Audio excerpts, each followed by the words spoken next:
प्रभु को महान नाम को धन्यवाद दिए मो प्रिय माने पुणी थरे आज प्रभु आम समस्त को सुंदर सहभागिता दे अछंती। प्रभु की पवित्र महानाम का धन्यवाद देते हैं मेरे प्रियो। पुनः परमेश्वर पिता ने हमें इस सुंदर सा सहभागिता प्रदान की है। अनेक लोक आज ईश्वरंकर वाक्य सुनिबा पूर्वरु निजको प्रस्तुत करंतु। और बहुत सारे लोग आज परमेश्वर के पवित्र वचन को सुनने से पहले अपने आप को तैयार कीजिएगा। निश्चित भाव रे आपण माने अनेक जड़ित होइथिबे किंतु प्रकृत रे आमे प्रस्तुतर सहित ईश्वरंकर वाक्य सुनिबा आमानको पई निहाती आवश्यक अटे। और निश्चित रूप से हर कोई यहाँ पर जुड़े तो होंगे, लेकिन प्रस्तुति के साथ परमेश्वर का पवित्र वचन को सुनना हमारे लिए कर्तव्य है।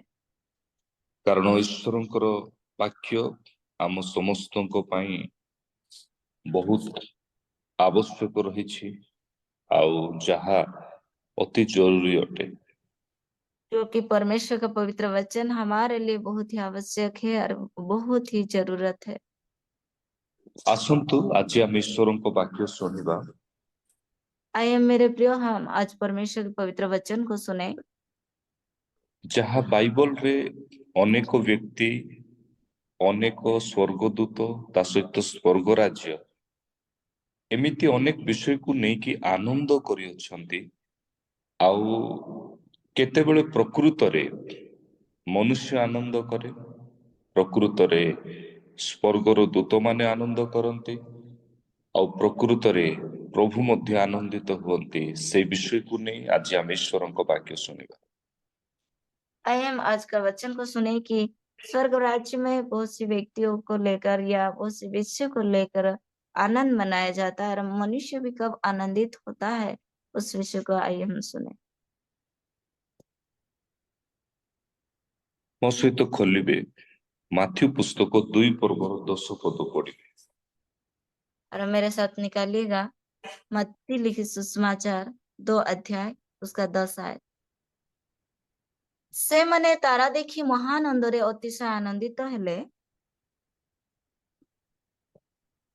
एठी आमे देखुछु से माने कौन देखिले ना तारा को देखि आनंदित हेले। और यहाँ पर हम देख पाते हैं उन्होंने क्या देखा, और उन्होंने तारे को देखकर आनंदित होने लगे। ए पंडित माने जो माने पूर्व देशीय पंडित माने ए माने एक राजा जो राजा की पृथ्वी को तैयारी करी अछंती से माने समस्ते अपेक्षा रे रहिथिले जे से राजा जन्म हेबे जे कि स्वयं प्रभु अटंती। आउ एथि पई पूर्व देशरु सेमानकु भेट करिबा पई गले। आउ सेतेबेले सेमाने बहुत आनंदित हेले जेतेबेले कि ताहांकु दर्शन करिबा पई गोटिए तारा स्वयं ताहांकु कौन कले लीड कले। आउ से स्थान रे से तारा कढ़ी नहीं अछि। यह आमे स्पष्ट भाव रे बाइबल रे आज देखौछु। और जिस राजा ने इस पृथ्वी को और स्वर्ग को बनाया, उस राजा को मिलने के लिए पूर्व दिशाओं के पंडितों ने जब निकले और उनको दर्शन करने जा रहे थे, और उसी घड़ी और तारे एक तारे ने उनको अगुवाई किया था, उनको लेकर जा रहा था उस राजाओं के राजा का दर्शन करवाने के लिए। इसलिए पूर्व दिशाओं के पंडितों ने इस तारे को देखकर आनंद मना रहे। एठी आमको गोटे विषय शिखिबार आवश्यक रही। यहाँ पर हमें एक विषय को सीखने की जरूरत है। आमे जेतेबेले प्रभुଙ୍କ ପାଇଁ कृषित ହେଇ ଅପେକ୍ଷାରେ ରହୁଛୁ ନିଶ୍ଚିତ ଭାବରେ ଆମ ଜୀବନରେ ଆମେ ଆନନ୍ଦ ପାଇବା। जब प्रभु के लिए हम प्यासापन लेकर हम रहते हैं, तो निश्चित रूप से हम आनंदित हो पाते हैं। एମାନଙ୍କ ଜୀବନରେ ଏମାନେ ଅପେକ୍ଷାରେ ଥିଲେ और इनके जीवन में इन्होंने इंतजार करके थे। ଆଉ ନିଶ୍ଚିତ ଭାବରେ ଏମାନେ କଣ କଲେ ଆନନ୍ଦ କଲେ କାରଣ ଏମାନେ ପ୍ରଭୁଙ୍କ ଅପେକ୍ଷାରେ ଥିଲେ ପ୍ରଭୁଙ୍କର ଅପେକ୍ଷାରେ ଥିଲେ। क्योंकि इन्होंने प्रभु की अपेक्षा में थे, प्रभु को प्रतीक्षा कर रहे थे, बाट जो रहे थे। और जब इस शुभ संदेश को सुनने लगे, तब निश्चित ही इन्होंने आनंद मनाने लगे। ଆମେ ଯଦି ଦେଖୁଛୁ ଲୁକ ପୁସ୍ତକ ତାର 2 ପର୍ବର 20 ପଦରେ और हम देखे लूका 2 अध्याय उसका 20 आयत को और मेଷ ପାଳକ ମାନଙ୍କୁ ଯେପରି କୁହାଯାଇଥିଲା ସେହିପରି ସେମାନେ ଯାହା ଯାହା ଶୁଣିଲେ ଓ ଦେଖିଲେ ସେ ସମସ୍ତ ସକାଶେ ଈଶ୍ୱରଙ୍କ ଗୌରବ ଓ ପ୍ରଶଂସା କରୁ କରୁ ଫେରିଗଲେ। ମେଷ ପାଳକ ମାନଙ୍କୁ କିଏ କହିଥିଲେ? और ये चरवाह को किसने बताया था? ସ୍ୱର୍ଗୀୟ ଦୂତ ମାନେ କହିଥିଲେ। और ये चरवाह को, ये गडेरियों को स्वर्गदूतों ने बताए थे। ମେଷ ପାଳକ ମାନେ ସୁଦ୍ଧା ସେମାନେ ମଧ୍ୟ ଅପେକ୍ଷାରେ ଥିଲେ। और ऐसा कि गडेरियों ने भी इंतजार करके थे। ଆଉ ଯେତେବେଳେ ଏମାନେ ଅପେକ୍ଷାରେ ଥିଲେ ନିଶ୍ଚିତ ଭାବରେ ଏମାନେ ମଧ୍ୟ ଆନନ୍ଦ କଲେ ଯେତେବେଳେ ପ୍ରଭୁ ଯୀଶୁଙ୍କର ଜନ୍ମ ହେଲା। और इन्होंने इंतजार करके थे और प्रभु यीशु मसीह जब ମେଷ पैदा ପାଳକ हुए ମାନେ तब ସୁଦ୍ଧା ये लोगों ने भी आनंद ଆନନ୍ଦିତ मनाने ହେଲେ लगे। କାରଣ ଏମାନେ ମଧ୍ୟ ଅପେକ୍ଷାରେ ରହିଥିଲେ। गडेरियों ने भी आनंद मनाने लगे क्योंकि इन्होंने भी और प्रभु का या राजाओं के राजा का आने का इंतजार में थे। ଠିକ ସେହିପରି ଆମମାନଙ୍କ ଜୀବନରେ ଆମେ ଯଦି ପ୍ରଭୁଙ୍କର ଅପେକ୍ଷାରେ ରହିବା ଆମ ଜୀବନରେ ନିଶ୍ଚିତ ଭାବରେ ଆନନ୍ଦ ଆସିବ ମୋ ପ୍ରିୟମାନେ। ठीक उसी प्रकार हम भी प्रभु के इंतजार में रहेंगे, बाट जोते रहेंगे, निश्चित रूप से हमारे जीवन में भी आनंद आ जाएगा। ବାକ୍ୟ ଅନୁସାରେ ଆମେ ଯଦି ଜୀବନ କାଟିବା ଆଉ ପ୍ରଭୁଙ୍କର ବାଣୀକୁ ପ୍ରଭୁଙ୍କର ବାକ୍ୟକୁ ଆମ ଜୀବନରେ ଯାହା ରହିଅଛି ତାହା ସଫଳ କରିବା ପାଇଁ ନିଶ୍ଚିତ ଭାବରେ ଆମେ ଯଦି ଅପେକ୍ଷାରେ ରହିବା ତାହେଲେ ଆମେ ମଧ୍ୟ ଆନନ୍ଦ ଜୀବନ କାଟିବା। वचन के अनुसार जब जीवन बिताएंगे और परमेश्वर का पवित्र वाणी जो हमारे जीवन में है उस चीजों को धारण करने की जब हम कोशिश करेंगे, निश्चित रूप से हम प्रभु के द्वारा आनंद मनाएंगे। ଲୁକ ପୁସ୍ତକ ତାର 1 ପର୍ବ 41 ରୁ 45 ଯଦି ଆମେ ଯଦି ଦେଖିବା लूका 1 अध्याय उसका 41 से ମୋ लेके 45 ପ୍ରଭୁଙ୍କର ମାତା ଯେ आयत ମୋ अगर हम ନିକଟକୁ देखेंगे ଆସିବେ, ମୋହର ଏହି ସୌଭାଗ୍ୟ କେଉଁଠାରୁ ହେଲା? କାରଣ ଦେଖ, ତୁମ୍ଭ ସମ୍ଭାଷଣର ସ୍ୱର ମୋ କର୍ଣ୍ଣରେ ପ୍ରବେଶ କରିବା ମାତ୍ରେ ଶିଶୁଟି ମୋ ଗର୍ଭରେ ଉଲ୍ଲାସରେ ନାଚି ଉଠିଲା। ଯେ ବିଶ୍ୱାସ କଲେ ସେ ଧନ୍ୟ, କାରଣ ପ୍ରଭୁଙ୍କ ଠାରୁ ତାଙ୍କୁ ଯାହା ଯାହା କୁହାଯାଇଅଛି ସେ ସବୁ ସଫଳ ହେବ। ଆମେନ୍। Praise the Lord. ଆଜ୍ଞା। ଏଇଠି ଆମେ ଦେଖୁଛୁ यहाँ पर हम देख पाते हैं ଯେତେବେଳେ ଏଲିସାବେଥ ମରିୟମଙ୍କ ସହିତ ସାକ୍ଷାତ ହେଲେ जब एलिजाबेथ ने मरियम से मिले ଆଉ ସେ ସମୟରେ ମରିୟମଙ୍କର ସ୍ୱର ଶୁଣିବା ମାତ୍ରେ ଏଲିସାବେଥଙ୍କର ଗର୍ଭ ପୁଣି ମରିୟମଙ୍କ ଜୀବନରେ ମଧ୍ୟ ଆମେ ଦେଖିବାକୁ ପାଇପାରୁଛୁ ସେ ସାକ୍ଷାତ ସମୟରେ କିପରି ସେ ଆନନ୍ଦିତ ହେଲେ। और जैसे एलिजाबेथ ने मरियम से मिले और मरियम को मिलने के बाद एलिजाबेथ के गर्भ में जो संतान था और किस तरह उछलने लगा उस चीजों को देख पाते हैं। और मरियम भी किस तरह आनंद मनाती है उस चीजों को हम यहाँ पर देख पाते हैं। ଆଜି ଆନନ୍ଦ ଖୋଜିବା ପାଇଁ ନିଜେ ଦୁଃଖକୁ ଦୂର କରିବା ପାଇଁ ମଣିଷର ଅନେକ ପ୍ରକାର ପ୍ରୟାସ ରହୁଛି। आज मनुष्य का बहुत ही प्रयास होता है कि आनंद को ढूंढने के लिए या अपने जीवन में रहा हुआ दुख को दूर करने के लिए। କିନ୍ତୁ ଆନନ୍ଦକୁ ପାଇବା ପାଇଁ ଶାନ୍ତିରେ ରହିବା ପାଇଁ ଈଶ୍ୱରଙ୍କର ବାକ୍ୟ କଣ କହେ ଏହା ଆଜି ଆମେ ପ୍ରକୃତରେ ଶିଖୁଅଛୁ। लेकिन आनंद को पाने के लिए, शांति से रहने के लिए आज परमेश्वर का पवित्र वचन क्या कहता है उस चीजों को आज हम सीख रहे हैं। ପ୍ରଥମ ବିଷୟ ଆମେ ଦେଖିଲୁ पहला विषय हमने देख चुके हैं ସେହି ପୂର୍ବ ଦେଶୀୟ ପଣ୍ଡିତ ମାନେ ପରିଶ୍ରମ କଲେ। उस पूर्व दिशाओं की पंडितों ने परिश्रम किए। ଆଜି ଅନେକ ବ୍ୟକ୍ତି ପରିଶ୍ରମ କରନ୍ତି ନାହିଁ ଯୋଉ ଦ୍ୱାରା ସେମାନଙ୍କର ଜୀବନରେ ସୁଖ ଜାଗାରେ ଦୁଃଖ ଆସେ। आज बहुत सारे व्यक्तियों ने परिश्रम नहीं करते, इसलिए दुख सुख की जगह में दुख आकर प्रवेश करती है। ଦ୍ୱିତୀୟ ବ୍ୟକ୍ତିଙ୍କୁ ଆମେ ଦେଖିଲୁ ଯେଉଁମାନେ ମେଷ ପାଳକ ମାନେ ଥିଲେ ଆଉ ସେମାନେ ପରିଶ୍ରମ କରୁଥିବା ବ୍ୟକ୍ତି ଥିଲେ। और दूसरा व्यक्ति को हमने देखा जो कि गडरिये थे और वो भी परिश्रम करने वाले व्यक्ति थे। କିନ୍ତୁ ସେମାନେ କଣ କଲେ ଅପେକ୍ଷା କରୁଥିଲେ। लेकिन उन्होंने क्या किया, उन्होंने बाट जोते रहे। ଆଉ ଲୁକ ପୁସ୍ତକ ତାର 2:20 ଅନୁସାରେ ସେମାନେ ସେତେବେଳେ ଆନନ୍ଦ କରିବାକୁ ଲାଗିଲେ। और लूका 2 अध्याय उसका 20 आयत के अनुसार उन्होंने आनंद मनाने लगे, କାରଣ ଯାହା ସେମାନେ ଶୁଣିଥିଲେ ତାହା ସେମାନେ ସ୍ୱଚକ୍ଷୁରେ ଦେଖିଲେ। क्योंकि जो विषय उन्होंने सुना था उस चीजों को अपने आंखों से दृष्टि कर पाए थे। ଆଉ ସେମାନେ ଶୁଣିବା ସ୍ୱର୍ଗ ରାଜ୍ୟର ଦୂତମାନଙ୍କ ଠାରୁ ସେମାନେ ଶୁଣିଥିଲେ। और उस शुभ संदेश को उन्होंने सुना, स्वर्ग राज्य के दूतों से उन्होंने उस चीजों को सुन पाए थे। ସେହି ଦୂତମାନେ କଣ କହିଥିଲେ? ଲୁକ ପୁସ୍ତକ ତାର 15 ପଦରୁ ଯଦି ଆମେ ଦେଖୁଛୁ, ଦୂତମାନେ ସେମାନଙ୍କ ଠାରୁ ସ୍ୱର୍ଗକୁ ପ୍ରସ୍ଥାନ କଲା ଉତ୍ତାରେ ମେଷପାଳକମାନେ ପରସ୍ପର କହିବାକୁ ଲାଗିଲେ, ଆସ ଆମେମାନେ ବେଥଲିମ୍ ପର୍ଯ୍ୟନ୍ତ ଯାଇ ପ୍ରଭୁ ଆମମାନଙ୍କୁ ଏହି ଯେଉଁ ଘଟଣା ଜଣାଇଥିଲେ ତାହା ଦେଖିବା। ତ और हम देख पाते हैं लूका 2 अध्याय उसका 15 आयत को, कि जब स्वर्गदूत उनके पास से स्वर्ग को चले गए तो गडरिया ने आपस में कहा, आओ हम बेथलेहम जाकर ये बात जो हुई है और जिससे प्रभु ने हमें बताया है देखे। ଏହି ଘଟଣାକୁ ସ୍ୱର୍ଗୀୟ ଦୂତମାନେ 11 ପଦରୁ କହିଥିଲେ, କାରଣ ଆଜି ଦାଉଦଙ୍କ ନଗରରେ ତୁମମାନଙ୍କ ନିମନ୍ତେ ତ୍ରାଣକର୍ତ୍ତା ଜନ୍ମଗ୍ରହଣ କରିଅଛନ୍ତି, ସେ ଖ୍ରୀଷ୍ଟ ପ୍ରଭୁ। ଆଉ ତୁମମାନଙ୍କ ନିମନ୍ତେ ଏକ ଚିହ୍ନ ସ୍ୱରୂପ ହେବେ, ତୁମେମାନେ ଜଣେ ଶିଶୁଙ୍କୁ ଲୁଗାରେ ଗୁଡା ହୋଇ ଗୁହାଳ କୁଣ୍ଡରେ ଶୋଇଥିବାର ଦେଖିବ।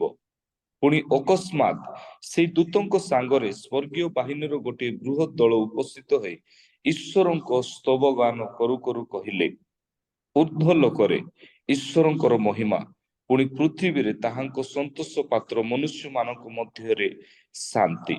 ମୋ ପ୍ରିୟମାନେ, ଏଇଠି ଏଇ ଯୋଉ ବାଣୀ ଶୁଣିଥିଲେ ଆମେ ସ୍ପଷ୍ଟ ଭାବରେ ଦେଖୁଛୁ, ଏମାନେ ଯେତେବେଳେ କି ସମସ୍ତେ ସେଇ ଗୁହାଳ କୁଣ୍ଡରେ ଶିଶୁଙ୍କୁ ଶୋଇଥିବା ଦେଖିଲେ, ଆଉ ସେତେବେଳେ ଏମାନେ ଆନନ୍ଦିତ ହେଲେ। अरे ये गडरियों ने जब स्वर्गदूतों से ये वाणी सुना कि उनके पास प्रकाशन आया कि आज दाऊद के नगर में तुम्हारे लिए एक उद्धारकर्ता जन्मा है और वही मसीह प्रभु है, और इसका तुम्हारे लिए यह पता है कि तुम एक बालकों को कपड़े में लिपटा हुआ और चलनी में पड़ा हुआ पाओगे। तब एकाएक उस स्वर्गदूतों के साथ स्वर्गदूतों का दल परमेश्वर की स्तुति करते हुए और यह कहते हुए दिखाई दिया, आकाश में परमेश्वर की महिमा और पृथ्वी पर उन मनुष्यों में जिनसे वो प्रसन्न है शांति हो। इस प्रकाशन का इस वाणी को जब गडरिया ने सुने और बेथलेहम को गए और वहां पर जब उस शिशु या उस बच्चा उस संतान को देख रहे तो वो लोग बहुत ही आनंद मनाने लगे। ଆନନ୍ଦ ପାଇବା ପାଇଁ ପ୍ରଥମରେ ପରିଶ୍ରମ, आनंद पाने के लिए पहला है परिश्रम ଦ୍ୱିତୀୟରେ ଅପେକ୍ଷା। और दूसरा है इंतजार करना या बाट जोना। ଆଜି ଅନେକ ଖ୍ରୀଷ୍ଟିଆନ ବିଶ୍ୱାସୀ ମାନେ ପରିଶ୍ରମ କରିବା ପାଇଁ ଜାଣୁନାହାନ୍ତି ଆଉ ପରିଶ୍ରମ କରୁ ମଧ୍ୟ ନାହାନ୍ତି, ଯୋଉ ଦ୍ୱାରା ସେମାନଙ୍କର ଜୀବନରେ ଦୁଃଖ ଅଧିକରୁ ଅଧିକ ଜଡ଼ିତ ହଉଛି, କିନ୍ତୁ ସୁଖକୁ ସେମାନେ ପ୍ରକୃତରେ ନିଜ ଜୀବନରେ ଆଣି ପାରୁନାହାନ୍ତି।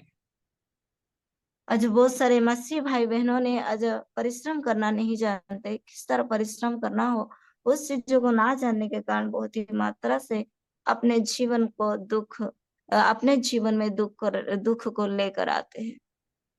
ହେଇପାରେ ସେଇ ଆନନ୍ଦ ପାରିବାରିକ ସମସ୍ୟା ହେଇପାରେ, हो सकता वो आनंद पारिवारिक समस्या हो सके, ହେଇପାରେ କୌଣସି ଅର୍ଥର ସମସ୍ୟା ହେଇପାରେ, हो सकता है किसी आर्थिक स्थिति या कुछ पैसा का समस्या କିମ୍ବା ହେଇପାରେ କୌଣସି ରୋଗକୁ ମଧ୍ୟ ନେଇକି ହେଇପାରେ। हो सकता है कुछ बीमार को लेकर भी हो सके। এই ତିନି ପ୍ରକାର ବିଷୟରେ ମନୁଷ୍ୟ ଯେତେବେଳେ ଉଲ୍ଲସିତ ହବ, ସେତେବେଳେ ପ୍ରକୃତରେ ସେ ଆନନ୍ଦ ପାଇବ। अरे ये 3 चीजों को और पीछे डालकर जब वो आनंद मनाने या मगन होता है तब जाके बहुत ही आनंदित हो जाता है, आनंद मनाने लग जाता है।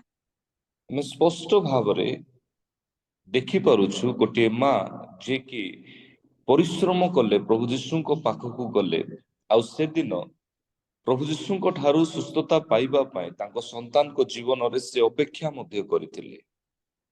और एक माँ के जीवन में हम देख पाते हैं और प्रभु यीशु मसीह के पास गए थे और उन्होंने परिश्रम करके प्रभु यीशु मसीह के पास जाकर अपने बच्चों की चंगाई के लिए विनती की थी और परमेश्वर प्रभु यीशु मसीह ने चंगाई दिए थे। स्पष्ट भाବରେ କହିବାକୁ ଗଲେ ପ୍ରଭୁ ଯୀଶୁ साफ ତାଙ୍କୁ କହିଲେ, ମୁଁ ସର୍ବପ୍ରଥମେ ଆପଣା ସନ୍ତାନ ମାନଙ୍କୁ ଏ ଖାଦ୍ୟ ଦେବି, ଅନ୍ୟମାନଙ୍କୁ ନୁହେଁ। କିନ୍ତୁ ସେ କହିଲେ କୁକୁର ମାନଙ୍କୁ ନୁହେଁ, କିନ୍ତୁ ସେ କହିଲେ ଯାହା ପଡିଯିବ ତାହା ଏଟଲିଷ୍ଟ ସେ ଦିଆଯାଉ। କୁକୁର ସହିତ ତୁଳନା କଲା ପରେ ମଧ୍ୟ ସେ ସ୍ତ୍ରୀ ଧନ୍ୟ ଅଟେ, ଯେ କି ସେ ପାଦ ତଳକୁ ଛାଡିକି ଯାଇନାହିଁ, ଅପେକ୍ଷାରେ ରହିଲା, ପରିଶ୍ରମର ସହିତ ଅପେକ୍ଷାରେ ରହିଲା, ଆଉ ନିଶ୍ଚିତ ଭାବରେ ତାହାର ସନ୍ତାନର ସୁସ୍ଥତାକୁ ସେ ଫେରାଇ ଆଣିଲା। और उस माँ ने उस प्रभु यीशु मसीह के पास जब गए और अपने बच्चों की चंगाई के लिए विनती करने लगे और उसी घड़ी प्रभु यीशु मसीह ने कहा कि सबसे पहले मेरे संतानों को और इस भजन हमारा भजन पहले मेरे संतानों को दूंगा, इस तरह प्रभु यीशु मसीह ने कहा। तब उसी घड़ी उस माता ने कहे कि गिरा हुआ या छूटा टुकड़ा को भी मैं ले लूंगा और मेरे संतान की चंगाई के लिए मैं विनती करूंगा, इस तरह उन्होंने विनती की। और उसी समय प्रभु यीशु मसीह उस माँ की विश्वास को देखकर परमेश्वर पिता ये प्रभु यीशु मसीह ने उस माँ की संतान को चंगाई दिए। यहाँ पर हम देख पाते कि उस माँ की परिश्रम को कि एक कुत्तों के साथ तुलना करने के बावजूद भी उन्होंने वहां पर रहकर और अपने बच्चों की अपने संतान की चंगाई के लिए उन्होंने विनती कर रहे हैं। ଏଠି ଆମେ ସ୍ପଷ୍ଟ ରୂପରେ ଦେଖିପାରୁଛୁ ସେ ମା ଜଣଙ୍କର ପରିଶ୍ରମ ଆଉ ଅପେକ୍ଷାର ଜୀବନ। और यहाँ पर साफ रीति से हम देख पाते हैं उस माता की परिश्रम और इंतजार करने का जीवन को, एक प्रतीक्षा करने का जीवन को।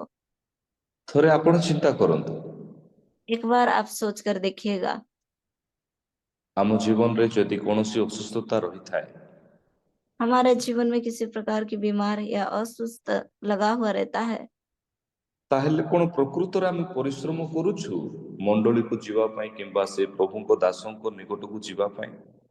क्या हम वास्तविक रूप से परिश्रम करते हैं कि कलीसिया में जाने के लिए या प्रभु के दास के पास जाने के लिए? ସେମାନେ ଯଦି ସମୟ ଦିଅନ୍ତି ନାହିଁ, ଆମେ ସେମାନଙ୍କୁ ସାଙ୍ଗେ ସାଙ୍ଗେ ସମୀକ୍ଷା କରୁ। अगर उन्होंने समय नहीं देते तो तुरंत ही हम उनको जान लेते हैं, परख पाते हैं। ସେମାନେ କୋଉ ପରିସ୍ଥିତିରେ ଅଛନ୍ତି ଆମେ ଏହା ଚିନ୍ତା କରୁନା। उन्होंने किस प्रकार हालत में रहते हैं हम सोच नहीं सकते। ଆମେ ନିଜ କଥା ନିଜେ ଚିନ୍ତା କରିଥାଉ। हम अपने बारे में अपना चिंता ही हम कर लेते हैं ଆମେ ସେ ଜାଗାରେ ଅପେକ୍ଷା ମଧ୍ୟ କରିନଥାଉ। और उस जगह पर हमें इंतजार भी नहीं करते हैं। କିନ୍ତୁ ସେଦିନ କୁକୁର ସହିତ ତୁଳନା କଲା ପରେ ମଧ୍ୟ ସେ ସ୍ତ୍ରୀ ପ୍ରଭୁ ଯୀଶୁଙ୍କୁ ଛାଡିକି ଆସିନାହିଁ, କାରଣ ସେ ଅପେକ୍ଷା କରିଥିଲା। उस दिन कुत्तों के साथ तुलना करने के बावजूद भी उस स्त्री ने वहां उस जगह को छोड़कर नहीं आई थी, वहां पर परिश्रम कर रही थी और वहां पर प्रतीक्षा कर रही थी, बाट जोह रही थी अपने संतान की चंगाई के लिए। ହେଇପାରେ हो ଏଇଥିପାଇଁ सक- ତା ଜୀବନରେ, ତା ପରିବାର ଜୀବନରେ ସୁଖ ଆଉ ଆନନ୍ଦ ରହିଥିଲା। ଆଉ ଆମ ଜୀବନରେ ଯଦି ଏଇ ପ୍ରକାର ଦୁର୍ବଳତା ରହିଛି, ଏହାକୁ ଦୂର କରିବା ନିହାତି ଆବଶ୍ୟକ। ଆନନ୍ଦମୟ ଜୀବନ କାଟିବା ପାଇଁ ହେଲେ ନିଶ୍ଚିତ ଭାବରେ ଅପେକ୍ଷା ସହିତ ପରିଶ୍ରମ ଆବଶ୍ୟକ। हो सकता है इसी कारण उस स्त्री के जीवन में, उस माँ के जीवन में व उस परिवार में आनंद और खुशी आ गई होगी। और ठीक उसी प्रकार हमारे जीवन में अगर किसी प्रकार का दुर्बलता है उसे हमें दूर करना होगा और प्रभु में हमें प्रतीक्षा करना होगा और आनंद मनाना होगा। ତୃତୀୟ ବିଷୟ ଆମେ ଦେଖୁଛୁ ମେଷପାଳକ ମାନଙ୍କର କଥା, और तीसरा विषय हम देख रहे थे गडरियों के बारे में, ଯାହା ଲୁକ ପୁସ୍ତକ 2 ପର୍ବ 20 ପଦରେ जो कि लूका 2 अध्याय उसका 20 आयत के द्वारा ଯେପରି ମେଷପାଳକ ମାନେ ଆଉ ରାତିରେ ଦେଖିବାକୁ ଲାଗିଲେ, और जब गडरियों ने रात के समय देखने लगे ଈଶ୍ୱରଙ୍କର ଗୌରବ ଆଉ ପ୍ରଶଂସା କରି ବାହୁଡି ଗଲେ ବୋଲି ଲେଖା ହେଇଛି। परमेश्वर की महिमा और स्तुति करते हुए लौट गए, इस तरह लिखा गया है। ଜାଗତିକ ଭାବରେ ଯଦି ଆମେ ଉଦାହରଣ ଆକାରରେ ମଧ୍ୟ ଯଦି ଦେଖୁଛୁ, ଯେଉଁମାନେ ଆଉ ଗାଈ ଚରାନ୍ତି ସେମାନେ ସନ୍ଧ୍ୟା ବେଳେ କେତେବେଳେ ଯିବେ ଏହି ମନ, ଏହି ଆଶା ନେଇକି ସେମାନେ ଜଗନ୍ତି। और सांसारिक रूप से हम देखिए जिन्होंने चरवाह होते हैं, जिन्होंने गाय बैल को चराते कि शाम कब होता है और कब लौट जाएंगे, इस तरह सोच विचार उनका हमेशा लगा रहता है। ସୂର୍ଯ୍ୟ ଅସ୍ତ ହୁଅନ୍ତେ ସନ୍ଧ୍ୟା ହୁଅନ୍ତେ ସେମାନେ ବାହୁଡି ଯାଆନ୍ତି। अरे सूर्य जब डूबने लगता है और सांझ जब होता है तो उन्होंने लौट जाते हैं। କିନ୍ତୁ ପ୍ରଭୁଙ୍କର ଦୂତମାନେ ଯେତେବେଳେ ଲୁକ ପୁସ୍ତକ 2 ପର୍ବର 11 ପଦରେ ସେମାନଙ୍କୁ କହିବାକୁ ଲାଗିଲେ, ଆଜି ତୁମମାନଙ୍କ ନିମନ୍ତେ ତ୍ରାଣକର୍ତ୍ତା ଜନ୍ମ ହେବେ, ଆଉ ସେମାନେ କଣ କଲେ? ଅପେକ୍ଷାରେ ରହିଲେ। ମୋ ପ୍ରିୟମାନେ, ଯେତେବେଳେ ଅପେକ୍ଷାରେ ରହିଲେ ଆଉ ସେମାନେ ଯେତେବେଳେ କି ଦେଖିଲା ପରେ ସେମାନେ ଈଶ୍ୱରଙ୍କର ଗୌରବ ଆଉ ମହିମା କଲେ ରାତିରେ, ଆଉ ତାପରେ ଯାଇକି ସେମାନେ ଫେରିଲେ। लेकिन लूका 2 अध्याय उसका 11 आयत के अनुसार परमेश्वर के दूतों की प्रकाश जब गडरियों के पास आया कि आज तुम्हारे लिए एक उद्धारकर्ता जन्मेंगे, और इस शुभ संदेश को उन्होंने थामे रहे और इंतजार करके रहे। और जब उन्होंने इस प्रकाशन को पाकर जब प्रभु यीशु मसीह को मिलने गए और वहां पर प्रभु यीशु मसीह को देखकर आनंद मनाने लगे। ଆଜି ଆମମାନଙ୍କର ଖ୍ରୀଷ୍ଟିଆନ ଜୀବନ ପ୍ରାୟ ଲୋକଙ୍କର ଏମିତି ପ୍ରକାର ହେଇଯାଇଅଛି, अच्छा, हमारा मसीह जीवन ज्यादा ही ज्यादा लोगों का जीवन इस तरह बन गया है। ଉଦାହରଣ ସ୍ୱରୂପେ ପ୍ରଭୁ ଯୀଶୁ ଆମ ଅପେକ୍ଷାରେ ଅଛନ୍ତି, କିନ୍ତୁ ଆମେ ତାଙ୍କ ଅପେକ୍ଷାରେ ନାହୁଁ। उदाहरणतः देखे तो प्रभु हमारा इंतजार करके है, हमारा बाट जो रहा है, परंतु हम उनका बाट नहीं जो रहे हैं। ଉଦାହରଣ ଆକାର ଯଦି ଆମେ ଦେଖିବା, उदाहरणतः अगर हम देखें ତାହେଲେ ମଣ୍ଡଳୀରେ ଆମେ କେତେବେଳେ ପଶିକି କେତେବେଳେ ବାହାରିବା ସେଇଟା ଆମ ଚିନ୍ତା ହେଇଥାଏ। और कलीसिया में कब घुसेंगे और कब निकलेंगे, ये हमारा सोच विचार हमेशा रहता है। ବହୁତ ଲୋକଙ୍କର ଧ୍ୟାନ ରହିଥାଏ କେତେବେଳେ ମୁଁ ଦାନ ଦେଇଦେବି, ଚାନ୍ଦା ପକେଇଦେବି ଆଉ ବାହାରି ଯିବି। और बहुत से लोगों का ध्यान इस तरह रहता है कि कब मैं कुछ भेंट दे दूंगा, कब दान कुछ दे दूंगा और मैं कैसे ही हो मैं निकल जाऊंगा, इस तरह सोच विचार रहता है। ବହୁତ ଲୋକଙ୍କର ଚିନ୍ତା ରହିଥାଏ ରିଭାଇଭାଲ ମିଟିଂ ରେ ହଉ, ମଣ୍ଡଳୀରେ ହଉ, ଈଶ୍ୱରଙ୍କର ଦାସ ମାନଙ୍କ ପାଖରେ ହଉ, କେତେବେଳେ ମୁଁ ବାହାରି ଯିବି, ମୋ କାମ ଆଗ ସରିଯିବ, ଶୀଘ୍ର ସରିଯିବ, ଏଇ ମନୋଭାବ ହିଁ ରହିଥାଏ।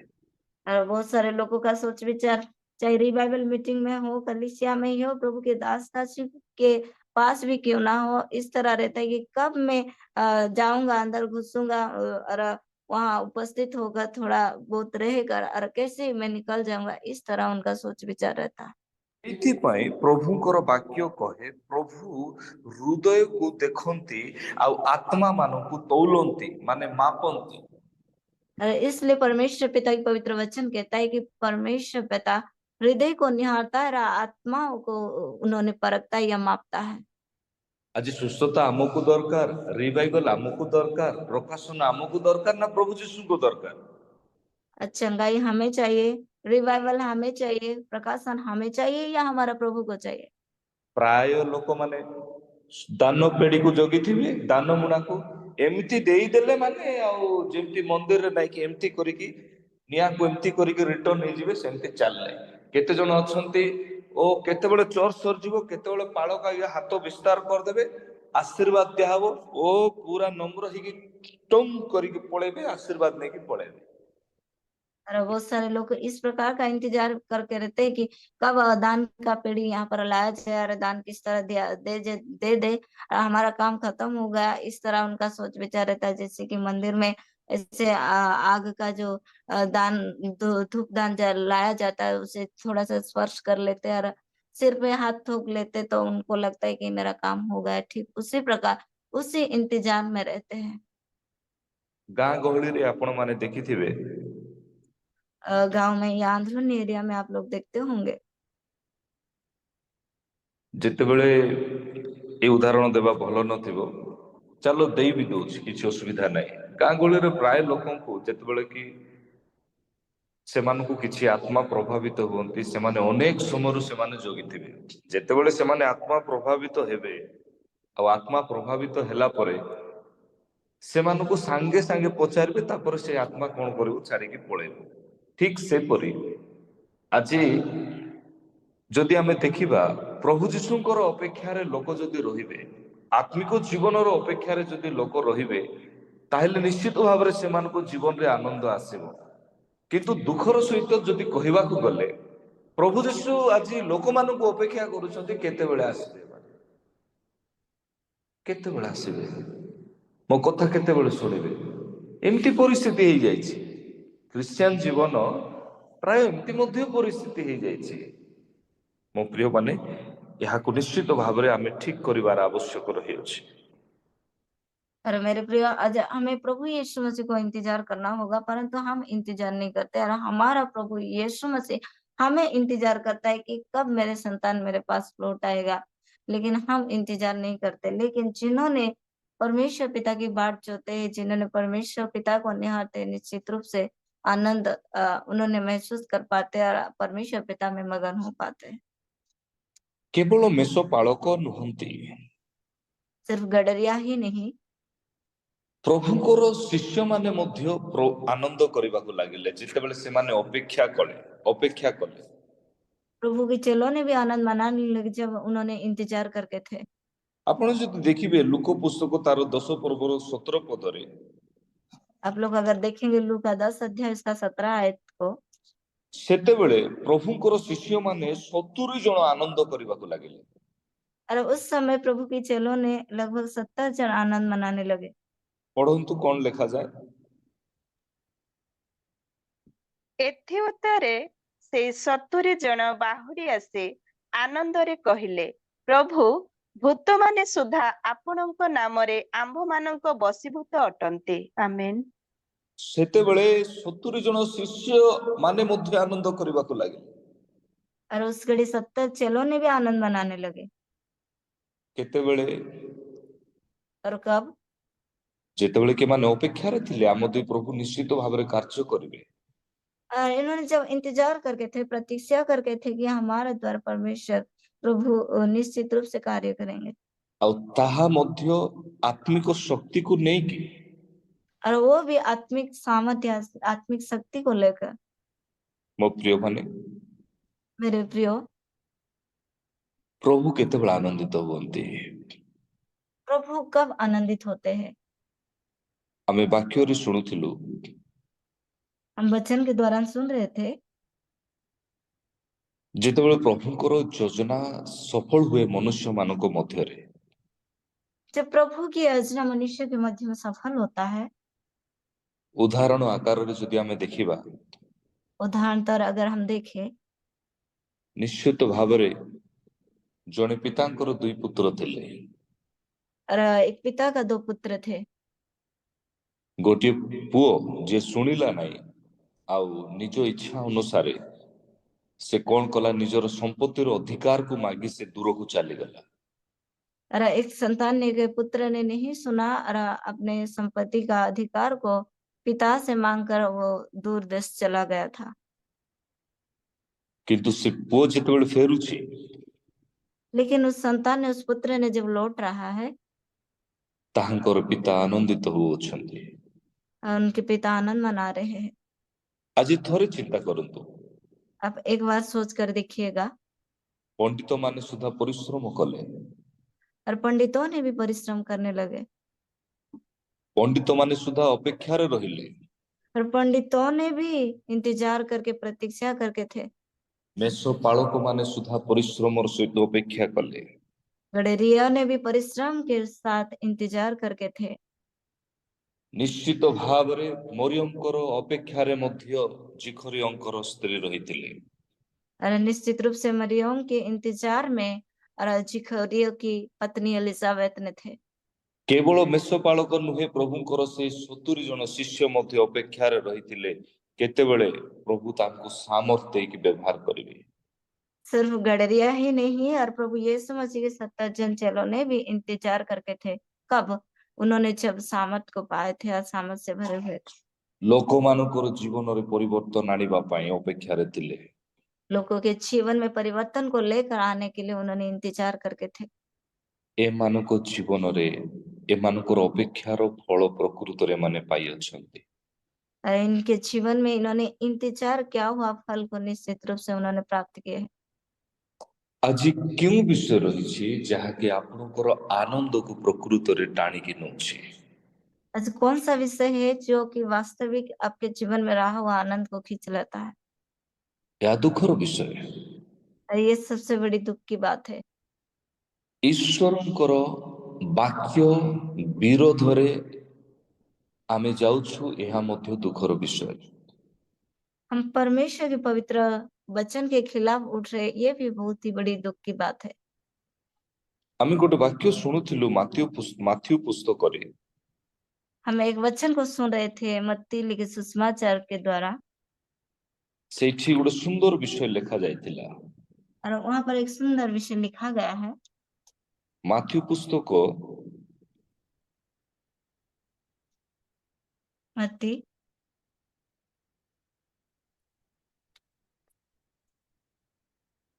ଯେତେବେଳେ ସେ କହନ୍ତି ତୁମ୍ଭମାନଙ୍କ ନିମନ୍ତେ ପରିତ୍ରାଣକର୍ତ୍ତା ଶାନ୍ତିଦାତା ପରମେଶ୍ୱର ଜନ୍ମ ହେବେ, और उन्होंने कहते तुम्हारे लिए उद्धारकर्ता शांति का राजा पैदा होंगे। ସେଇଠି କୁହାଯାଏ ଶାନ୍ତିଦାତା ପରମେଶ୍ୱର। और वहां पर कहा गया है शांतिदाता परमेश्वर। ଏହା କୌଣସି ସାଧାରଣ ବିଷୟ ନୁହେଁ। अरे ये किसी प्रकार का साधारण सा विषय नहीं है। ଆଜି ଆମମାନଙ୍କ ନିମନ୍ତେ ପ୍ରକୃତରେ ଶାନ୍ତିଦାତା ପରମେଶ୍ୱର ଜନ୍ମ ହେଇ ସାରିଛନ୍ତି। ତାର ଅର୍ଥ ଆମମାନଙ୍କ ଜୀବନରେ ଏହା ଗୁରୁତ୍ୱ ବିଷୟ ଅଟେ ଯେ ଯଦି ଆମେ ଶାନ୍ତିକୁ ଯଦି ରଖିବା ପାଇଁ ଚାହୁଁଛୁ ଆମ ଜୀବନରେ, ତାହେଲେ ଶାନ୍ତିଦାତା ପରମେଶ୍ୱରଙ୍କୁ ରଖିବା ଆବଶ୍ୟକ। ଆଉ ସେଇ ଶାନ୍ତିଦାତା ନିଜେ ପ୍ରଭୁ ଯୀଶୁ ଅଟନ୍ତି, ଆଉ ସେ ନିଜେ ବାକ୍ୟ ଅଟନ୍ତି। ଆମ ଜୀବନରେ ଯଦି ବାକ୍ୟର ଅଭାବ ଯଦି ରହିବ, ତାହେଲେ ଶାନ୍ତିର ଅଭାବ ରହିବ, ଏହା ଈଶ୍ୱରଙ୍କ ବାକ୍ୟ କହେ। और हमारा जीवन में और उद्धारकर्ता शांतिदाता पैदा हो चुके हैं, और उस शांतिदाता को हमारे जीवन में हमें रखने की जरूरत है। जब हम उस शांतिदाता को हमारे जीवन में रखेंगे, निश्चित रूप से हम परमेश्वर के पवित्र वचन को रखेंगे, क्योंकि वो शांतिदाता स्वयं उन्होंने वचन है। ହେଇପାରେ ଭୌତିକ ଆଶୀର୍ବାଦ ଯାହା ଜାଗତିକ ଆଶୀର୍ବାଦକୁ କୁହାଯାଏ ତାହା ରହି ନପାରେ, କିନ୍ତୁ ବାକ୍ୟ ଅନୁସାରେ ଯଦି ଆମେ ଜୀବନ କାଟୁଛୁ, ତାହେଲେ ଆମେ ପ୍ରଭୁ ଯୀଶୁଙ୍କୁ ରଖୁଛୁ। ପ୍ରଭୁ ଯୀଶୁଙ୍କୁ ରଖିବା ପାଇଁ ହିଁ ଆମେ ବାକ୍ୟମୟ ଜୀବନ କାଟୁଛୁ। ଆଉ ଯଦି ପ୍ରଭୁ ଯୀଶୁଙ୍କୁ ରଖୁଛୁ, ତାହେଲେ ଶାନ୍ତି ଆମମାନଙ୍କ ଜୀବନରେ ଜଡ଼ିତ ହେବା ଆଉ ରହିବା ନିହାତି ଆବଶ୍ୟକ ଅଟେ। हो सकता है हम भौतिक आशीष या सांसारिक आशीष को हम प्राप्त नहीं करते होंगे, लेकिन वास्तविक रूप से हम जब शांतिदाता ये प्रभु यीशु मसीह को हमारे जीवन में रख रहे, तो निश्चित रूप से परमेश्वर के पवित्र वचन को रख रहे, और परमेश्वर के पवित्र वचन के अनुसार जब हम दिन काट रहे या हमारा मध्यम वचन को रख रहे, निश्चित रूप से हम शांति को हमारे जीवन में रख रहे। କାରଣ ଆଜିର ବାକ୍ୟ ଅନୁସାରେ ପୂର୍ବ ଦେଶୀୟ ପଣ୍ଡିତ ମାନେ ତାରାକୁ ଦେଖି ଆନନ୍ଦିତ ହେଲେ। ଆଜିର ବାକ୍ୟ ଅନୁସାରେ ଆମେ ଯଦି ସ୍ପଷ୍ଟ ଭାବରେ ଦେଖୁଛୁ, ମେଷପାଳକ ମାନେ ଗୁହାଳ କୁଣ୍ଡରେ ଶୋଇଥିବା ଶିଶୁକୁ ଦେଖି ଆନନ୍ଦରେ ପରିପୂର୍ଣ୍ଣ ହେଲେ। କେବଳ ତାହା ନୁହେଁ, ଏଇ ଯୋଉ ମର୍ତ୍ତ୍ୟର ଲୋକ କେବଳ ନୁହନ୍ତି, ସ୍ୱର୍ଗ ୟାନି ଆକାଶ ଖୋଲା ହେଲା, ଆଉ ଦୂତମାନେ ତୁରୀ ବୁଝିକି ଆନନ୍ଦ କରିବାକୁ ଲାଗିଲେ। ଆମ ଜୀବନରେ କାହିଁକି ଆନନ୍ଦ ନାହିଁ ଖ୍ରୀଷ୍ଟିଆନ ହେଲା ପରେ? अच्छा, हो सके पूर्व दिशा के पंडितों ने तारे को देखकर अति आनंदित होने लगे। गडदिया ने उस चरनी में पैदा हुआ उस संतान को देखकर आनंद मनाने लगे। लेकिन आज हमारे जीवन में हम मसीह होने के बावजूद भी, हमें क्रिश्चियन व्यक्ति होने के बावजूद भी हमारा मध्य में आनंद क्यों नहीं है? ଆମର ମୁଖ୍ୟ ପ୍ରୋବ୍ଲେମ ହେଉଛି ଆମେ ଅପେକ୍ଷା କରିପାରିବା ନାହିଁ। हमारा श्रेष्ठ प्रॉब्लम, हमारा सबसे बड़ा प्रॉब्लम ये है कि हम इंतजार नहीं कर सकते। ବାକ୍ୟ ଆଜିର ବାକ୍ୟରେ ଯଦି ଆମେ ଦେଖୁଛୁ, ମେଷପାଳକ ମାନେ ଅପେକ୍ଷା କଲେ। ଆଜିର ବାକ୍ୟରେ ଯଦି ଆମେ ଦେଖୁଛୁ, ତାହେଲେ 70ଟି ପ୍ରଭୁଙ୍କର ଶିଷ୍ୟ ଅପେକ୍ଷା କଲେ। ଆଜିର ବାକ୍ୟରେ ଯଦି ଆମେ ଦେଖୁଛୁ, ତାହେଲେ ନିଶ୍ଚିତ ଭାବରେ ଆମେ ଏଲିସାବେଥ ମରିୟମଙ୍କର ଅପେକ୍ଷା କରିଛନ୍ତି। ଆଜିର ବାକ୍ୟରେ ଯଦି ଆମେ ଦେଖିଛୁ, ପଣ୍ଡିତ ମାନେ ଅପେକ୍ଷା କରୁଛନ୍ତି। ଆଜିର ବାକ୍ୟରେ ଯଦି ଆମେ ଦେଖୁଛୁ, ଈଶ୍ୱରଙ୍କ ଦୂତମାନେ ଅପେକ୍ଷା କରୁଛନ୍ତି। କିନ୍ତୁ ଆମକୁ ମଣ୍ଡଳୀ ଘଣ୍ଟା ମାରିକି ଟଙ୍ଗ ଟଙ୍ଗ ଟଙ୍ଗ ଟଙ୍ଗ ଆସ ଆସ ଆସ ଆସ କହିବ, ଆଉ ଲାଷ୍ଟକୁ ଅପେକ୍ଷା ମଣ୍ଡଳୀ କରିଥିବ। କେତେବେଳେ ମୋର ସନ୍ତାନ ମାନେ କେତେବେଳେ ଆସିବେ? ଜିଖରିୟଙ୍କ ବିଷୟ ଆମେ ସର୍ବପ୍ରଥମେ ଶୁଣିବା। हम जिखरिया के बारे में सबसे पहले सुने। ଯେତେବେଳେ ଜିଖରିୟଙ୍କର ମୁହଁ ବନ୍ଦ ହେଇଥିଲା, ସେ ବି ଅପେକ୍ଷାରେ ଥିଲେ। जिखरिया का मुंह बंद हो गया था, उन्होंने भी इंतजार करके थे। କିନ୍ତୁ ଯେତେବେଳେ ତାଙ୍କର ପୁତ୍ରଙ୍କର ନାମ ସେ ଲେଖିଲେ, ଯୋହନ, ପ୍ରେରିତ ଯୋହନଙ୍କର ନାମ ଲେଖିଲେ, ସେତେବେଳେ ତାଙ୍କ ମୁଖ ଖୋଲିଲାରୁ ସେ ଆନନ୍ଦରେ ପରିପୂର୍ଣ୍ଣ ହେଲେ। जब उन्होंने अपना पुत्र का नाम प्रेरित यूहन्ना करके लिखने लगे और उसी घड़ी उनका मुंह खुलने लगा। ଏଇଠି ସ୍ପଷ୍ଟ ଭାବରେ ଆମେ ଗୋଟିଏ ବିଷୟକୁ ଆମେ ଦେଖୁଛୁ, और यहाँ पर साफ रीति से एक विषय को हम देख पा रहे हैं। ସମସ୍ତେ ଅସୁସ୍ଥ ଲୋକମାନେ ସୁସ୍ଥତା ପାଇବା ପାଇଁ ଇଚ୍ଛା କରନ୍ତି, हर एक अस्वस्थ व्यक्ति या बीमार व्यक्ति चंगाई को या चंगा होने का इच्छा बहुत ही रखते हैं। କିନ୍ତୁ ସେମାନେ ସେତେବେଳେ ସୁସ୍ଥତା ପାଇବେ ଯେତେବେଳେ ଜିଖରିୟଙ୍କ ସଦୃଶ୍ୟ ତାଙ୍କ ଜୀବନରେ ଯେପରି ଈଶ୍ୱରଙ୍କର ବାକ୍ୟ ସଫଳ ହେଲା, ଠିକ ସେହିପରି ସେମାନଙ୍କ ଜୀବନରେ ମଧ୍ୟ ଈଶ୍ୱରଙ୍କର ବାକ୍ୟ ଯଦି ସଫଳ ହେବ, ତାହେଲେ ସେମାନେ ସୁସ୍ଥତା ପାଇବେ ଆଉ ସେଇ ସୁସ୍ଥତା ମଧ୍ୟରେ ଆନନ୍ଦ କରିବେ। लेकिन उन्होंने कब चंगाई को पाएंगे? जिस तरह की जिखरिया ने परमेश्वर पिता का इंतजार करके थे और इंतजार करके उन्होंने प्रकाशन को पाए थे, आनंद मनाने लगे। ठीक उसी प्रकार परमेश्वर पिता का पवित्र वचन जिखरिया के जीवन में सफल होने लगा। ठीक उसी प्रकार जब इन ଆମେ ଯଦି ଦେଖୁଛୁ ଲୁକ ପୁସ୍ତକ ତାର 1 ପର୍ବ हम देख पा रहे हैं लू का 1 अध्याय 1 ପର୍ବର 64 ରୁ 79 ଯାଏ, 79 ଯାଏ, हम देखे 64 से 69 तक। ଏଇଠି ସୁନ୍ଦର ଭାବରେ ଏଇ ବାକ୍ୟ ଆଲୋଚନା କରାଯାଇଅଛି। और यहाँ पर परमेश्वर का पवित्र वचन इतनी सुंदर रूप से कहा गया है। କିନ୍ତୁ ସବୁଠୁ ଆଶ୍ଚର୍ଯ୍ୟର ବିଷୟ ଅଟେ, लेकिन सबसे आश्चर्य भरी विषय ये है ଜିଖରିୟଙ୍କର ମୁଖ ବନ୍ଦ ହେଲା ପରେ ସେ ପରିଶ୍ରମ କରିବା ବନ୍ଦ କରିନାହାନ୍ତି। जिखरिया का मुंह बंद होने के बाद उन्होंने परिश्रम करना नहीं छोड़े हैं। ସେ କଣ କଲେ? ପରିଶ୍ରମ କରୁଥିଲେ। उन्होंने परिश्रम करते थे। ଆଜି ଅନେକ ପ୍ରାର୍ଥନା କରିବା ଯୋଦ୍ଧା ମାନେ ସେମାନେ ପରିଶ୍ରମ ଛାଡ଼ି ଦିଅନ୍ତି ଯେତେବେଳେ ତାଙ୍କ ମନକୁ ଦୁଃଖ ଲାଗେ। आज बहुत से प्रार्थना करने योद्धाओं ने परिश्रम करना छोड़ देते हैं जब उनके मन में दुख आती है या उनको जब दुख लगता है। ପ୍ରାର୍ଥନା କରିବା ହିଁ ଛାଡ଼ି ଦିଅନ୍ତି ଅନେକ ଲୋକ। प्रार्थना करना ही छोड़ देते हैं बहुत सारे लोगों ने। ଅନେକ ଲୋକ ମଣ୍ଡଳୀକୁ ଛାଡ଼ି ଦିଅନ୍ତି, बहुत सारे लोगों ने कलीसिया को भी छोड़ देते हैं। ପ୍ରଭୁଙ୍କର ଦାସଦାସୀ ମାନଙ୍କୁ ଛାଡ଼ି ଦିଅନ୍ତି। प्रभु की दास दासियों को छोड़ देते हैं। ଜିଖରିୟର ମୁହଁ ବନ୍ଦ ଥିଲା, ତଥାପି ସେ ପରିଶ୍ରମ କରିବା ଛାଡ଼ି ନାହାନ୍ତି। जिखरिया का मुंह बंद था, फिर भी उन्होंने परिश्रम करना नहीं छोड़े। ଏଇଠୁ ଆମକୁ ଶିଖିବାର ଆବଶ୍ୟକ ରହିଛି। यहाँ से हमें सीखने की जरूरत है। ପ୍ରଭୁ ଯୀଶୁଙ୍କର ଉପସ୍ଥିତିକୁ ଆମ ଜୀବନରେ ଯଦି ଶାନ୍ତି ଆଣିବାର ଅଛି ଆଉ ଆନନ୍ଦ ଯଦି ଜନ୍ମାଇବାର ଅଛି, ତାହେଲେ ନିଶ୍ଚିତ ଭାବରେ এই ସବୁ ବିଷୟକୁ ଆମ ଜୀବନରେ ପାଳନ କରିବା ନିହାତି ଆବଶ୍ୟକ ଅଟେ। प्रभु यीशु मसीह की उपस्थिति के दौरान अगर हमारे जीवन में शांति को लेकर आना है, आनंद को उत्पन्न करना है, तो इन सारे चीजों को आज हमें पालन करना होगा। ଠିକ ସେହିପରି ଆମେ ଦେଖୁଥିଲୁ ଲୁକ 19 ପର୍ବ ठीक उसी तरह हम देख रहे थे जो कि लूका 19 आयत के माध्यम से, ଯାହା ଯକ୍ଷଙ୍କର ଜୀବନ ଶୈଳୀ ଅଟେ। और लूका 19 अध्याय के माध्यम से हम देख पा रहे थे कि जोखिया के जीवन के शैली के बारे में। ଯେତେବେଳେ ପ୍ରଭୁ ଯୀଶୁଙ୍କୁ ସେ ଦେଖିଲେ, ଦେଖିବା ପାଇଁ ଅନେକ ଚେଷ୍ଟା କରୁଥିଲେ, ଗଛ ଉପରେ ଚଢୁଥିଲେ, ଅନେକ ବିଷୟ ଥିଲା। और जब जिखरिया ने प्रभु यीशु मसीह को देखने के लिए बहुत ही चाहत के साथ थे, और प्रभु यीशु मसीह को देखने के लिए बहुत ही कोशिश उन्होंने कर रहे थे। ଗଛ ଉପରେ ମଧ୍ୟ ଚଢୁଥିଲେ। उन्होंने पेड़ के ऊपर भी चढ़ गए थे। ସେଇ ବ୍ୟକ୍ତି ପ୍ରଭୁ ଯୀଶୁଙ୍କୁ ଦେଖିଲା ପରେ ଏତେ ଆନନ୍ଦିତ ହେଲେ ନା ନିଜର ପ୍ରତ୍ୟେକ ସମ୍ପତ୍ତିକୁ ବାଣ୍ଟିବା ପାଇଁ ପ୍ରସ୍ତୁତ ହେଇଗଲେ। और उस व्यक्ति ने प्रभु यीशु मसीह को देखने के बाद, प्रभु यीशु मसीह को मिलने के बाद इतना आनंदित हो गए कि अपना संपत्ति को लोगों को बांटने के लिए भी तैयार हो गए थे। ଥରେ ଆପଣ ଚିନ୍ତା କରନ୍ତୁ, एक बार आप सोच कर देखिएगा, ଆଜିର ବାକ୍ୟ ଅନୁସାରେ आज के वचन के अनुसार ଦୁଃଖର ସହିତ କହିବାକୁ ଗଲେ ବିଜାତି ମାନେ ଆନନ୍ଦ କରୁଛନ୍ତି ଜାତିର ଲୋକ ଆନନ୍ଦ କରୁନାହାନ୍ତି।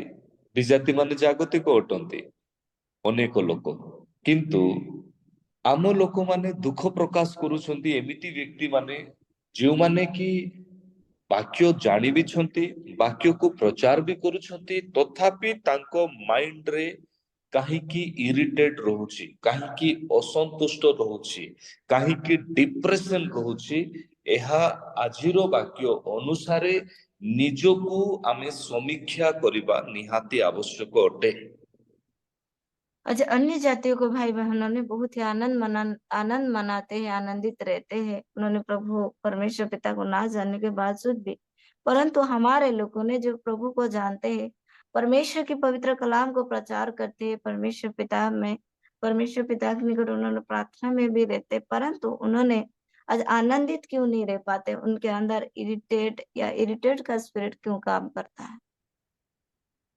କେବଳ ସାଧାରଣ ଲୋକ ନୁହନ୍ତି, ସାଧାରଣ ବିଶ୍ୱାସୀ ନୁହନ୍ତି, ମୁଁ ଦେଖୁଛି ଅନେକ ପ୍ରଭୁଙ୍କ ଦାସମାନଙ୍କ ଜୀବନରେ ବି ଏପରି ଏ ପ୍ରକାର ସମସ୍ୟା ରହିଛି। ପୁରା ଇରିଟେଡ ହେଇକି ଥରୁଥିବେ, ମାନେ ନିଜ ଜୀବନରେ ଅସନ୍ତୁଷ୍ଟ ରହିଥିବ, ଆନନ୍ଦ ରହିଥିବ। ଏହାର ମୂଳ ଉଦ୍ଦେଶ୍ୟ ହେଉଛି ପବିତ୍ର ବାକ୍ୟକୁ ଠିକ ସେ ନ ବୁଝିବା, ନିଜ ଜୀବନରେ ବ୍ୟବହାର ନ କରିବା। କାରଣ ଈଶ୍ୱରଙ୍କର ବାକ୍ୟ କେବେ ବି ଏପଟେ ସେପଟେ ହେବ ନାହିଁ। ତାକୁ ଯଦି ଜାଗତିକ ଭାବରେ ଯଦି ଜଣେ ପ୍ରୟାସ କରିବ, ତାହେଲେ ନିଶ୍ଚିତ ଭାବରେ ତାହାର ଆନନ୍ଦ ତାଠାରୁ ଚାଲିଯିବ।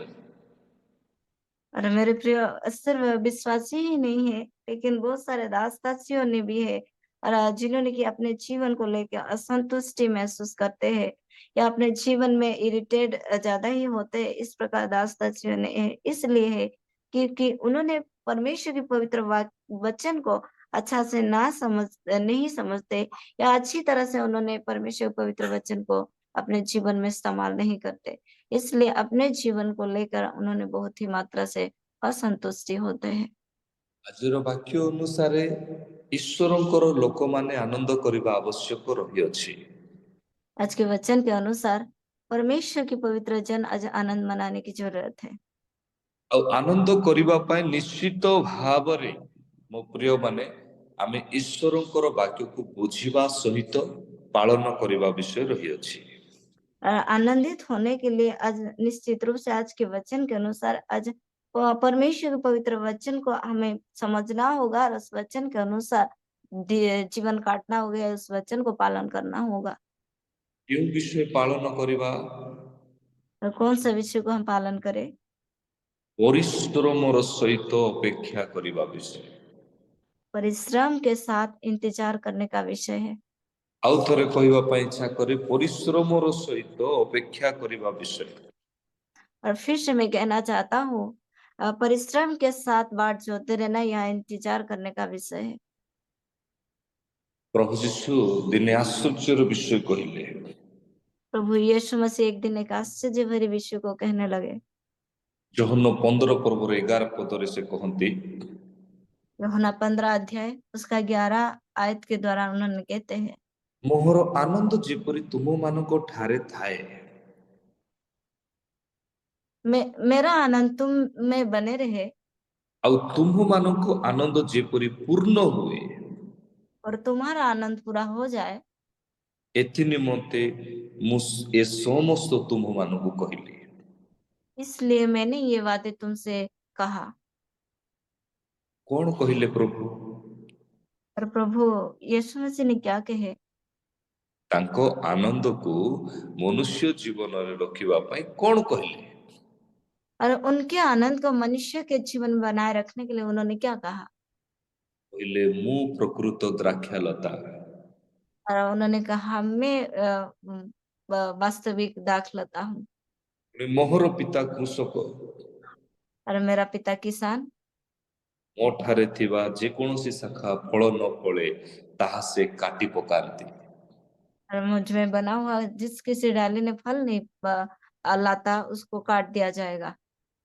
ଆଉ ଯିଏ ଫଳ ଫଳେ ତାହାକୁ ଆଉ କଣ କରନ୍ତି? ଅଧିକ ଫଳ ଫଳିବା ନିମନ୍ତେ ତାହାକୁ ପରିଷ୍କାର କରନ୍ତି ବା ସାହାଯ୍ୟ କରନ୍ତି।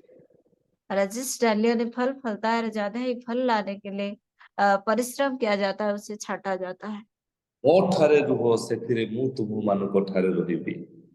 मुझ में बना रहो तब मैं भी तुम में बना रहूंगा। ଏ ବିଷୟ ସବୁ କହିଲେ। इन सारे चीजों को उन्होंने कहे। ଆଜି ଈଶ୍ୱରଙ୍କ ବାକ୍ୟରେ ଲୋକ ରହିବେ। आज परमेश्वर के पवित्र वचन में लोगों ने बने रह पाएंगे। ଗତକାଲି ପରା ଉଦାହରଣ ଦିଆ ହଉଥିଲା ଈଶ୍ୱରଙ୍କର ବାକ୍ୟରେ ରହିଲେ ମଧ୍ୟ ମୋବାଇଲ ହଉଛି ଇମ୍ପୋର୍ଟାଣ୍ଟ। ଦରକାର ପଡିଲେ ଗୋଟେ ଘଣ୍ଟା ପାଇଁ ଛାଡିଦେଲେ ଚଳିବ। ମୋବାଇଲର ଅର୍ଥ ଉଦାହରଣ। ଫୋନ ଅନ୍ पर କରି ହେଇପାରିବ, ଫୋନ ଅନ୍ କରିକି ପ୍ରେୟାର ହେଇପାରିବ। ଫୋନକୁ ପଜିଟିଭଲି ଲୋକ ବ୍ୟବହାର କରିବା ପାଇଁ ନାରାଜ, ନେଗେଟିଭଲି ରାଜି। ଟିକେ और पिछले का ଟିକେ କୁ ଟିକେ ଟିକଟକ୍ ଭିଡିଓ ଦେଖିବାର ଅଛି, ଟିକେ କୁ ଟିକେ ଆକୁ ତାକୁ କଥା ହେବାର ଅଛି, ଗପ କରିବାର ଅଛି। ସାଙ୍ଗେ ସାଙ୍ଗେ ମୋର କହିବାର ଉଦାହରଣ ହେଲା ମୋବାଇଲକୁ ଛାଡି ଯେକୌଣସି କାର୍ଯ୍ୟ ହଉଛି ଇଏ ମାଧ୍ୟମ ହେଇକି ରହୁଛି। ଜଣକୁ ଡାକିବାରେ, ଜଣକୁ ଚର୍ଚ୍ଚା କରିବାରେ, ଗୋଟେ ଜାଗାରେ ଯେକୌଣସି ପ୍ରକାର କାମ କରିବାରେ। ତ ଏଇଟାକୁ ଉଦାହରଣ ଦିଏ ଯେ ବିନା ମୋବାଇଲରେ ହେଇପାରୁନାହିଁ। ଠିକ ସେପରି ଜଣେ ଯଦି ଦୁଇଟି ନୌକାରେ ଯଦି ପାଦ ଦବ ହେଇପାରିବ ନାହିଁ। ଗୋଟିଏ ନୌକାରେ ପାଦ ଦେଲେ ହେବ। ଯେତେବେଳେ 3 ଦିନ ହେଲାଣି ଏ ଉଦାହରଣ ଦିଆହଉଛି, ଯେତେବେଳେ ପରମେଶ୍ୱର ତିଆରି କଲେ ସେତେବେଳେ କୁହାଗଲା ଜଳରୁ ମତ୍ସ୍ୟଜୀବୀ ବା ସମୁଦ୍ର ପାଣି ଉତ୍ପନ୍ନ ହୁଅନ୍ତୁ। ସେତେବେଳେ ଉତ୍ପନ୍ନ ହେଲେ ଜଳରୁ ଯଦି ମାଛ ଯଦି କାଢି ଦିଆଯିବ ତାହେଲେ ମାଛ ବଞ୍ଚିବ ନାହିଁ। ଭୂମିରୁ ଯଦି ଗଛକୁ ଉପାଡ଼ି ଦେବା ତାହେଲେ ଗଛ ବଞ୍ଚିବ ନାହିଁ। ହେ ମନୁଷ୍ୟ ସନ୍ତାନ, ତୁମମାନଙ୍କର ନାସିକା ରନ୍ଧ୍ର ଦେଇ ପ୍ରଭୁ ପ୍ରବାହିତ କରିଛନ୍ତି ଜୀବନ ପ୍ରବାହକୁ। ଆଉ ତମେ ଯଦି ପରମେଶ୍ୱରଙ୍କ ଠାରୁ ଅଲଗା ହେଇଯିବ ତାହେଲେ ତମେ କଣ ବଞ୍ଚିପାରିବ? ବଞ୍ଚିପାରିବ ନାହିଁ। ଏହା ହିଁ ଈଶ୍ୱରଙ୍କର ବାକ୍ୟ। ଈଶ୍ୱରଙ୍କର ବାକ୍ୟ ବିନା ଯଦି ଆମେ ବଞ୍ଚିବା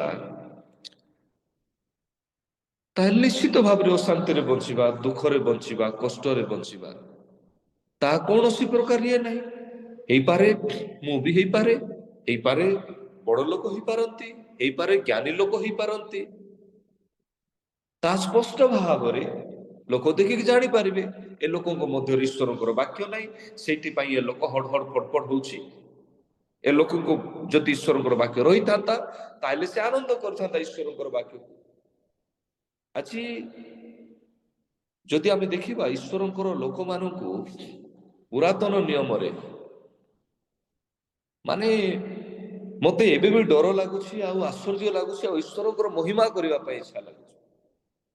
ଯେତେବେଳେ କି ପ୍ରଭୁ ନିଜ ନାମକୁ ଶପଥ କଲେ, କାହାକୁ ନେଇକି? ଅବ୍ରାହମକୁ ନେଇକି କି ଆମେ ତୁମକୁ ଆଶୀର୍ବାଦ କରିବା, ଆମେ ତୁମକୁ ଆଶୀର୍ବାଦ କରିବା। ନିଜ ନାମକୁ ଶପଥ କଲେ, ନିଜକୁ ନେଇ ଶପଥ କଲେ। କଣ ଦେଖିକି ଶପଥ କଲେ?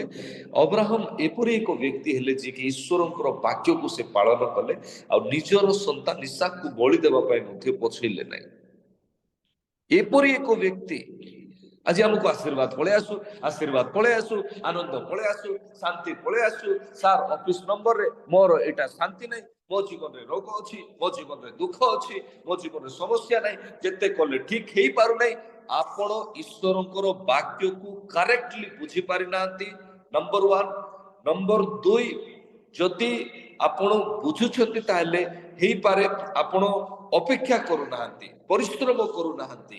ଆଉ ଯଦି ଆପଣ ବୁଝିବେ, ଅପେକ୍ଷା କରିବେ, ପରିଶ୍ରମ କରିବେ ତାହେଲେ ସବୁ ପ୍ରକାର ବିଷୟ ସମ୍ଭବ ଅଟେ। ଈଶ୍ୱରଙ୍କର ବାକ୍ୟକୁ ଆମେ ବୁଝିବାର ଆବଶ୍ୟକ ରହିଛି। ଆମେ ଜାଣିଛୁ ପ୍ରଭୁ ଆମକୁ କହନ୍ତି ତମେ ଆଜି କଥା ଆଜି ଚିନ୍ତା କର, କାଲି ଯେତେବେଳେ ତାଙ୍କର ଜଣେ ଗୃହରେ ବେପାର ହେଇଥିଲା, ବିଜନେସ ହେଇଥିଲା, ସେ ଦୁଃଖ ପ୍ରକାଶ କଲେ, ରାଗିଲେ, ବାହାର କରିବାକୁ ଲାଗିଲେ।